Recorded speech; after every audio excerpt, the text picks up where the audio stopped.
this incredible group of individuals as we are in pursuit of upping our speaking game, our keynote game. And this kind gentleman, when I first introduced myself, shot me a little note and was like, Sam, we got to chat, man. I like your energy. I like your vibe. And anyone who reaches out to me, I'm typically like, all right, I'm going to get along with them. Then Igor and I hopped on a call and I was like, shit, you got to meet Parker, man. You got to come into the nation. Who you are, what you bring to the table, and your energy is exactly what we love and resonates with us. And so, Igor, I'm so excited to welcome you to Elevation Nation to get a little bit deeper into your incredible story that you already shared with me. And hopefully we can elevate your mindset a little bit along the way. It's 5 a.m. where you are right now in Thailand. So thank you for making the time for us, my friend. Pleasure. Thanks for having me, guys. Great to meet you, Parker. It's incredible to meet you too, and good morning. Hope you got some good Thai coffee or whatever. I don't know, Sam. I don't remember back in the day what we would drink for breakfast over in Thailand. I don't think it was coffee. Most people don't drink coffee in Thailand for breakfast. They usually just keep going from the night before, but that's a different coffee. Fair enough.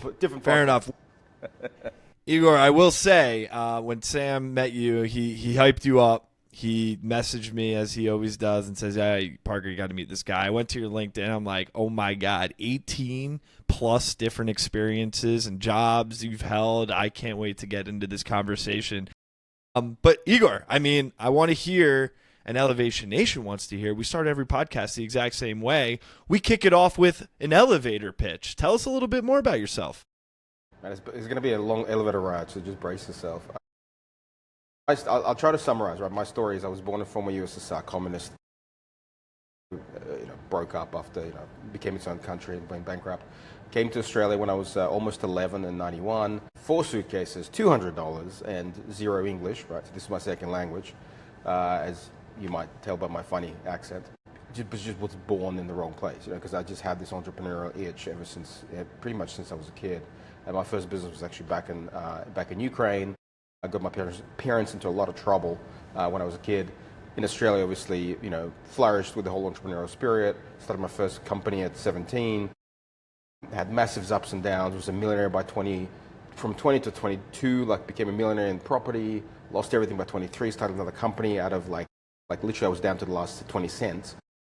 Started a new company, built it up to 22 employees, 5 million in revenue.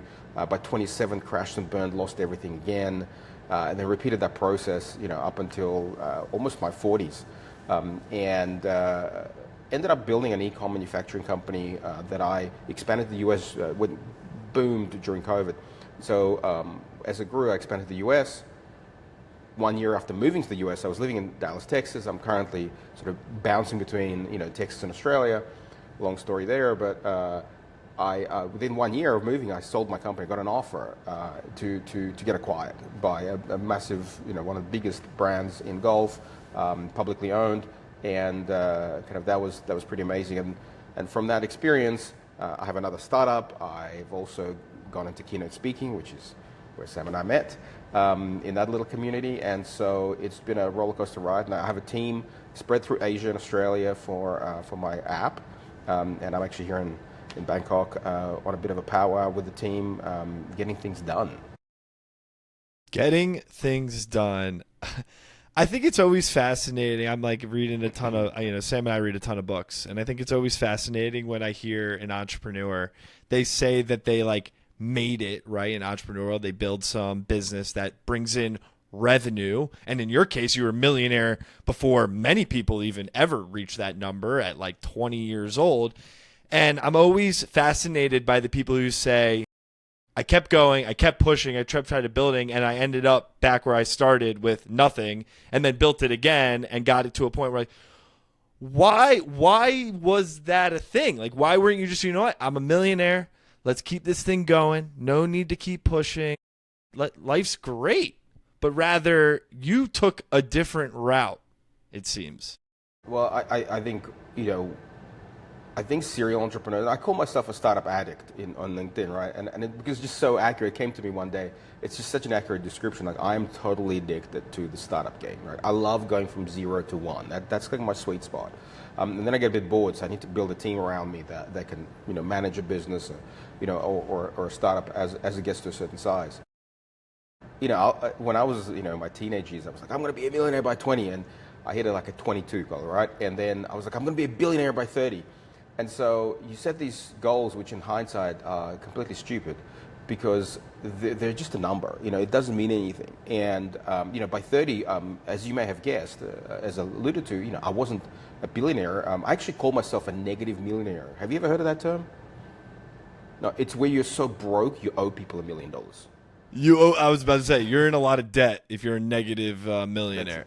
Exactly. So I went from millionaire to negative millionaire, right? And but it's this thing where and now having had some success, but not just business success. I talk about success in my keynotes and my books, and it's really, for me, success has evolved so much over the last 25 years, and I feel like I've achieved this amazing level of success. Financial success is just part of it, and it's not even that huge. Like I know people have made like literally 100x what I've made, right? Actually, sometimes more. But it doesn't matter. It's the success that I have chosen to pursue in terms of my family, my kids, my relationships, my community, the people I meet, like the keynote speaking community. That just fills my cup so much. That to me, that is success. And so, what I pursued as success initially was one thing. Now, success for me is doing the things I love, being around people I love, meeting great new people, giving back and watching other people grow, and all these it's like my success was like in my 20s was like this like a single dimension thing, and now we're in the multiverse. It's like this 20 different things that make me happy, and I see myself being lucky that I get the opportunity, having had an exit, to pursue those things and make that choice kind of every morning, like getting up at 4 a.m, to jump on a podcast, and then having some more meetings, and then going out there probably getting one of those Thai massages, right? All those things that I'm doing this morning literally make me happy. I think right? One Parker alluded to this. We've mentioned this on the podcast before, but we interview successful people because Parker and I, we want to learn from you guys. And we've talked about this with others, this concept of an elevator curse. Right? Everyone that comes on the podcast has this elevator mindset where they always want to get a little bit better, a little bit more successful. And so I typically ask people, is it a blessing or a curse? And so many that come on here say, of course it's a blessing. What do you mean? It's helped me to get more successful. And I think, sure, I agree with that. I think it's brought us all together in this room. We wouldn't have met that way. But I also think while it's a blessing, I think it's a bigger blessing to take a step back and have that refocus that you are now having as an adult, I think. Absolutely. And so, again, I allude back to my keynote because it's just so much of it came from the thoughts I have and the reflections I've had. And it's exactly what you just said. Before, success for me was a destination. This is such a cliche, and I'm sorry to use it, but it's so true. And it's funny that I never realized it until I went through that whole kind of circle of cliche. Success to me was this number. It was always a destination. It was the car I had, or the house I wanted, or the number that was, my net worth, whatever the hell that means. But I've switched to success being the journey and really enjoying the journey. And, so many times I've seen, and I'm sure you've had even the guests, or you've seen it in your own world where, people get like either a terminal diagnosis or someone very close to them unfortunately passes away, and kind of Sam Harris talks about it really well. He says, we wait until death's on the footstep or on the doorstep to realize what life is, right? And for me, I feel lucky that realization came to me without major disasters. I have had some pretty bad tragedy in my life that definitely changed my viewpoint, but I really pursue that journey now, and that's why I say I do the things that make me happy, not I pursue the things that one day will make me happy. That little distinction is critical if you want to have success and actually be happy. Because the reality is that if you keep chasing, there's always something bigger, there's always a bigger number, there's always a bigger house, there's always. If you don't know what makes you happy today, and that number for most people, actually including myself, is a lot smaller than I originally thought. Have you guys ever thought about what is the number where you'll be like, I can live a whole life that I want? Like, do you have a number in mind? No. Is it a big number? We're getting closer. Is it like this Every long? year, we're closer. We're probably already there, realistically. Exactly. Actually, Parker, that's dead on. Most people get to that point without realizing they got to that point. I was one of those It's a people. fascinating topic, and I want to hit on this point, Igor, because we're going to get vulnerable here for a second. But Parker knows this. My goal in life, really, when I strip it all back, of course I want to be successful, blah, blah, blah, all that stuff, make enough money to be happy and financially free. I don't know if you've ever read anything by the author Michael Pollan. He's one of my favorite authors. Pretty much how he lives his life is he picks a topic that he finds interesting, breaks it into 4 parts, finds an expert in each one of those parts, lives with them for 3 months, and is like, I'm going to learn this. So he did one on cooking. He learned barbecue from a pit master in Texas. He learned cheese making from a nun in London. He learned fermentation from, a Korean kimchi expert. He just does these things with these experts, and then he has this skill. And I think to live life like that, and maybe it's just me, but that's my personal goal for my life. I want to gain as many cool skills, not to say I'm the best at making bread or whatever, but I just want to be a Renaissance man. Life is cool. There's a bunch of shit I want to learn. So how cool is it? And I was telling someone that's how I want to live my life. And they said, why aren't you doing that now? I was like, that's a good point. Well, I could argue you're doing a piece of that now. I mean, we've only spent 10 You're not hours on our spending your whole PCT, day Parker, trying to doing work on that our now. keynote But speech. I think that's a good start, right? God. The PCT, yes, exactly. Well, Enjoy the I journey. would make make the argument, if you want to learn a new skill, you're already on that way, with the hours that you I think put so. in, and yeah. It's the skill. It's the pursuit of greatness within yourself. That is the true sign. That's the true freedom, I think. What financial freedom brings is, most people think it brings, all this, time on the beach or these crazy holidays, and it's really funny. It really doesn't, because what happens is this. For me, putting me on a beach with no tech and a book or something is like torture. So if you want it, don't send me to Guantanamo Bay. You send me on a beach with a book, and that's torture. Right, I need to have action. I need things to, I need to be watching podcasts or reading, about business. And I need to be absorbing information. Going on trips around the world. It's yeah, that'd be nice. But I have kids. My kids are at school. I'm away from them right now. I miss them already. I only left yesterday. Right. It's I don't want to be, flying around the world without my family. But my family also needs stability. And so, you realize all these things that people perceive success brings. It's a movie version. It's the Hollywood version of success. It's not reality, but it's also you're letting someone else define success for you versus truly being kind of that vulnerable with yourself, going, what is actually success? And hey, for some, it is sitting on the beach with a book. It's just not for me.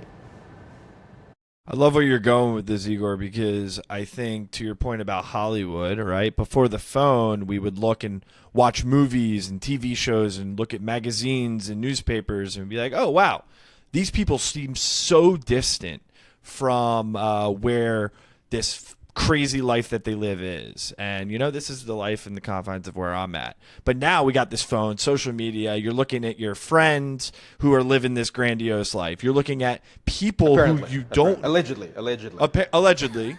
You're looking at people who now are welcoming you into their private life, their celebrity status, and you feel like you're friends with them because they're really good at creating content. And you're like, wow, I want that life too. And so what's happened in 2025 is people, I fall to this too. I feel like every human falls to this in some way, is we're shaping our own reality and visions for what we want based on other people. When, to your point, it really comes back to what does Igor want? What does Parker want? What does Sam want? That is the most important thing. And if I can fulfill those things right there, then I should be a happy, successful person. So, Igor, how do you bring yourself back among all the talk, among all the bullshit that is talked around in the world? How do you make sure you're in alignment with where you want to go?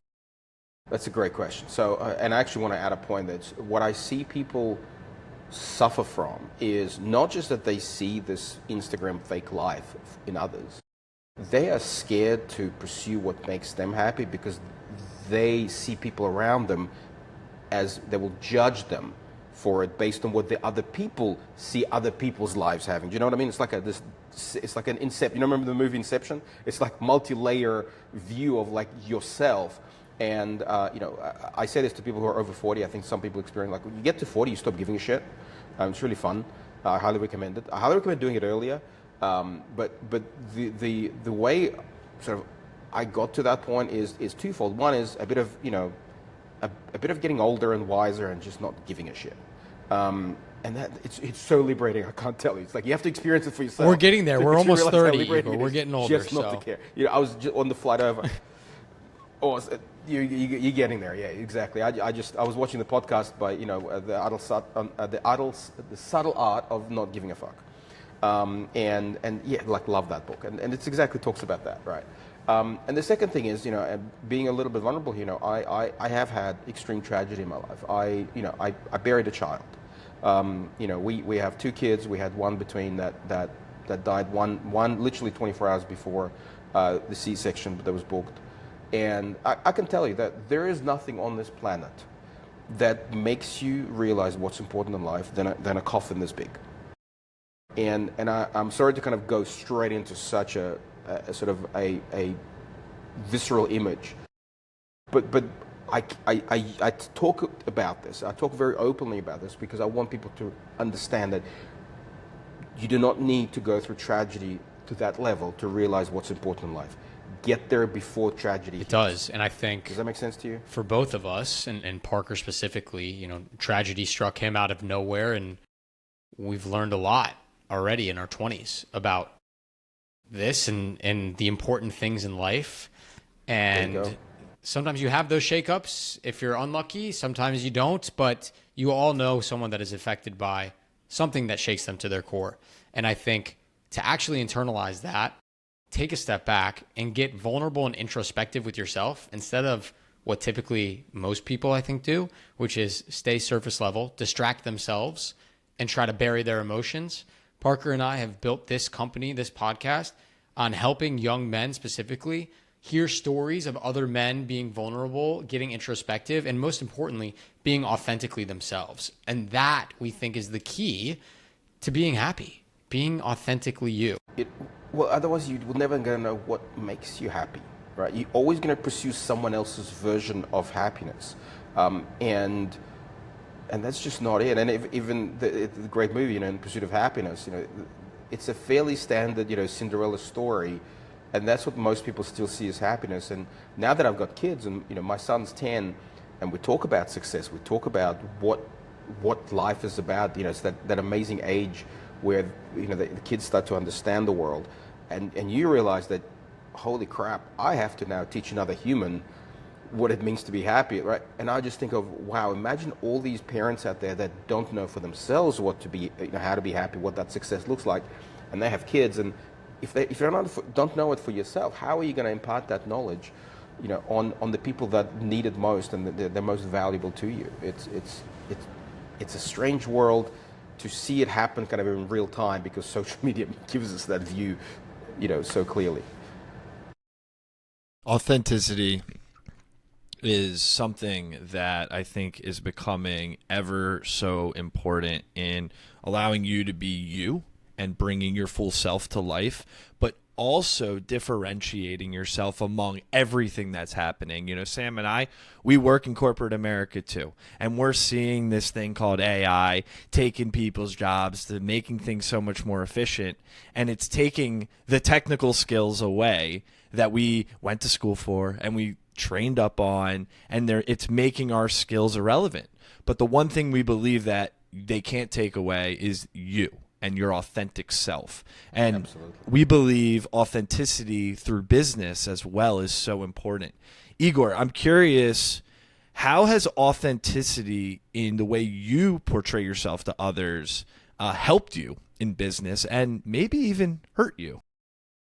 Well, I think it hurts you every time you really put yourself out there. And example is podcast. I mean, it's such a great revealer. Not just in the Joe Rogan's podcast, but in any conversation.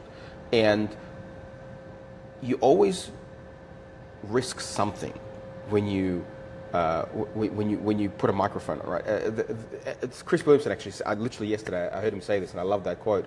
He said, you're risking, saying something that's career ending every time you switch the mic on, right? And it's actually quite true. So you take this massive risk every time you do this, but the reward on the other side is people get to know you, and there's one of my mentors, Carolyn, she's had this great phrase. She said, good people leave a trace, right? So if you want to know who I am, and I started the whole personal branding thing because I thought when I go one day to raise capital or do this or that in business, I want people to know who I am. I want them to not have to spend the time to kind of get to know me over time. I want that instant trust, that instant intimacy to be there if they had done some homework. Right, and to do that, you need to have what I call like a digital footprint or a fingerprint on the internet of who you are. And so it's been an amazing help in business, in pursuing all the things that I do, having that authenticity because I take it everywhere. Because to be honest, as I said before, I don't give a shit. And I'm like, this is who I am. If you don't like it, great. You self-select yourself out of my circle. Right, and this is the thing that is interesting. So many people struggle with like saying no to people or to things or whatever. Like I'm like, no, self-select. I allow people to self-select themselves out first, and you do that by being authentic to yourself and kind of projecting this sort of who you are onto the world and saying, look, this is who I am. If you don't like it, I'm cool with that. And if you do, what I found is like the conversation Sam and I had, like because I'm just like me. And that's why I needed to have you on the podcast. I was like, we get an authentic Igor. Right? Like I don't change, where there's a camera or mic or just, it's just one-on-one, right? I'm just like, this is me, whatever. And so that's been amazing of the people that I've met and the connections I've made and that intimacy that I've had with people. On the other side, it's like, yeah, some people don't like me and like if I had, if I was really cared about what other people think, I might, get all, pissy about that. But luckily I don't. And so there's always a double-edged sword, and you're always risking something, but the reward, it's like in business, the reward far outweighs this whole conversation is now triggering a thought in my mind, which, Igor, Parker and I both work in Big Four consulting. We've worked there our entire careers, similar to, you started in the corporate world and then became entrepreneurial. And so I know we have that shared similarity there. And it's now dawning on me, I think maybe one of the main reasons why Parker and I felt that when we joined the corporate world, we needed to start Elevation Nation because we couldn't be authentically ourselves. We had to come out of school and go, I'm 22 years old. No one knows who I am. I have no skills. I'm in Big Four consulting. Wow, I need to shape myself to this Big Four company because I don't know who I am anymore.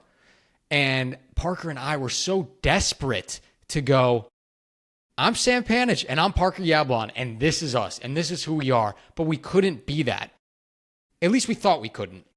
Now we're at this incredible turning point in our careers that our employer, EY, has actually leaned into Elevation Nation. We now are doing podcasts and sit-down videos and TV series with C-suite. We're speaking on stages to all of our interns. Like, holy shit. What an incredible world now where we thought we had to hide for so long. Now we can be, to a degree, authentically ourselves in both. Yeah. And it wouldn't have happened. It would not have happened if you didn't put yourself out there. And when you did put yourself out there, again, you ran the risk of being basically run out of town with pitchforks. I mean, right? I literally, because, we got an email so when they found out about it. And I was like, Parker, we're getting fired. We're getting fired. Like, we're screwed. You're so right. Exactly. Yeah. So, and you know what? You never know, but you've got to take the leap. You have to take the leap. Now, if that's what you want to do. Now, if you want to stay alive, and there's cultural differences between, Australia, for example, and the US, where, there's a lot more people desire, the sort of standardish 9-to-5 thing, and that's okay. If that 9-to-5 opens up doors for you to be happy somewhere else, great. But if you're miserable and you're there and you become a brick in the wall and all those things, and you never kind of find your voice, that's on you. And so it's not the method. It doesn't, like I said, success has to be very to the N of one, right? And Park, I think you mentioned AI. One of you guys, like that is changing the world so much, but also it opens up so much it opens up so much more opportunity. And it's funny with authenticity. So I use AI in a lot of my content, and I'm actually about to start publishing some really crazy AI stuff. Parker just turned our last some, podcast clip into me and I won't Parker run were with it, like but you'll see. Muppet characters and babies. AI's doing some crazy shit. I agree. Yeah, exactly. So, it just, you know what? It's just another avenue. You can have fun and enjoy life. It's like, there's a lot of people who think it's going to, be the Terminator. I don't know. I think we're our own worst enemies sometimes. I think in our world too, as storytellers, as speakers, authenticity is everything, right? But if AI can help us get all the posting, doing that faster, and we're able to think about ideas faster and research faster, I actually think that frees up time for us to build and become more authentic on a stage, because you can't hide when you have a microphone in your hand. You can't hide when you're talking on a podcast. The AI can't be there and say, "Oh, okay, record." I don't now, know. AI, Igor's talk to got me. some No, crazy that's tech not that how we it might works be today's talking day to and age. AI Igor right now. I have no idea. Is this? Yeah. Now I'm thinking, is this an AI Igor or not? Not yet. Actually, do you guys watch the Rubin Report? No. Do you know that pod? So it's a political sort of podcaster, etc. out in Florida. So he does this thing for 9 years now, which I respect so much. He takes the August off completely. No phone, no email, nothing. Just off the grid for a whole month. So cool. Now, this year, he's replaced himself with an AI version of himself for the month of August.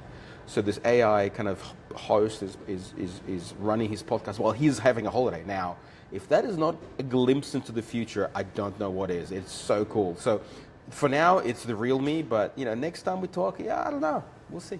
That's what the AI version of Igor would say, though, is that the real me is right here. You're actually sleeping right now. We know that. You're actually getting your real sleep in. That's funny. Absolutely. I love this conversation, and I feel like we could riff for so long, Igor. This has been fun, but we got to move forward to our next session, which is our rapid fire. We're going to ask you some fastball questions. First thing that comes to mind, you got to give it back to us. Okay, you're a big golfer, I assume. What's the best place you've golfed ever? Look, it was actually my home club back in Australia, the National Golf Club. There's 4 courses, 3 of them on the cliffs of an ocean. It is just insane, and it's one of the most glorious places on this planet. I mean, I've played some pretty nice courses around the world, though. So, I played like Torrey Pines, Bay Hill, Pinehurst, etc. I hate to remind you, Igor, of That's this, still my but favorite. on our first call, you did mention that if I ever came to Australia, I could stay with you and hang out with you, which hopefully means I get to golf with you.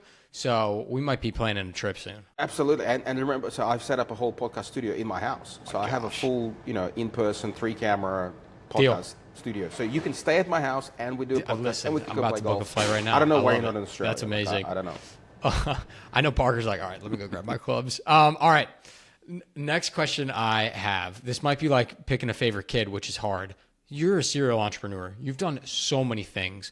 What has been the most satisfying project or company that you've worked on so far? It's probably the one I'm in right now. So my app, my golf track, it's a golf simulator using the cameras on your phone.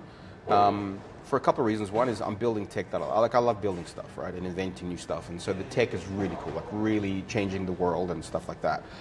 So on that side, it's amazing. On the other side, I have a team that I love, like just most amazing people.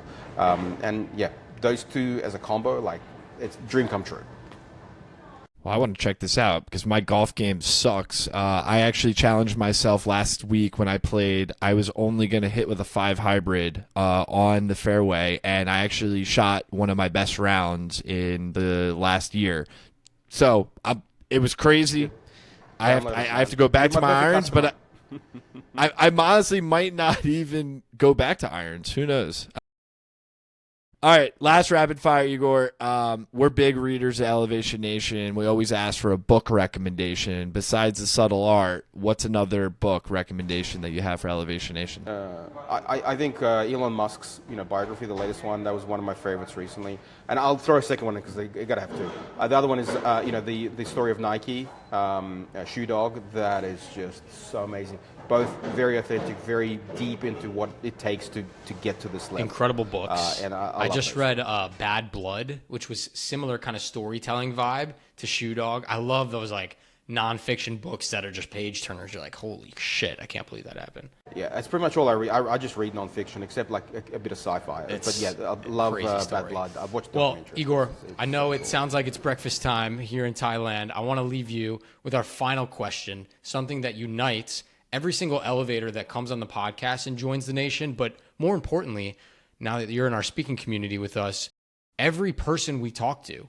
when we speak across the globe in our Elevation Nation keynote, they get this thing we call a mental motto, which is a phrase, a quote, a slogan that embodies who they are at their core and how they live their life authentically to themselves.